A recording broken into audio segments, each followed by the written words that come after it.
আপসহীন নেত্রী ও তিনবারের সাবেক প্রধানমন্ত্রী বেগম খালেদা জিয়ার রুহের মাগফিরাত কামনায় কুষ্টিয়া দৌলতপুরে দোয়া মাহফিল অনুষ্ঠিত হয়েছে।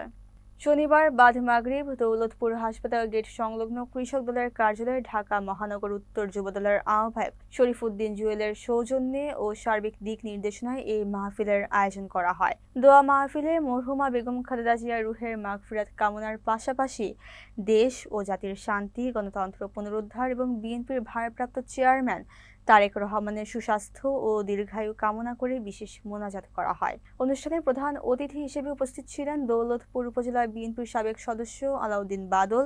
বিশেষ অতিথি হিসেবে আরও উপস্থিত ছিলেন কৃষক দলের আহ্বায়ক আরিফুল ইসলাম নান্নু, যুবদলের সদস্য সচিব প্রভাষক মাসুম, কৃষক দলের যুগ্ম আহ্বায়ক জিল্লুর রহমান এবং কৃষক দল ও যুবদলের বিএনপির অঙ্গ সহযোগী সংগঠনের বিভিন্ন পর্যায়ের নেতৃবৃন্দ।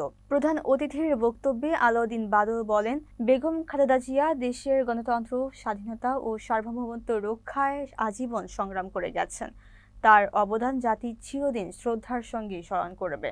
দোয়া মাহফিল শেষে উপস্থিত নেতাকর্মী ও স্থানীয় গণ্যমান্য ব্যক্তিবর্গ প্রয়াত দেশনেত্রীর স্মৃতির প্রতি গভীর শ্রদ্ধা জানান এবং তার আত্মার মাগফিরাত কামনা করে শোক প্রকাশ করেন।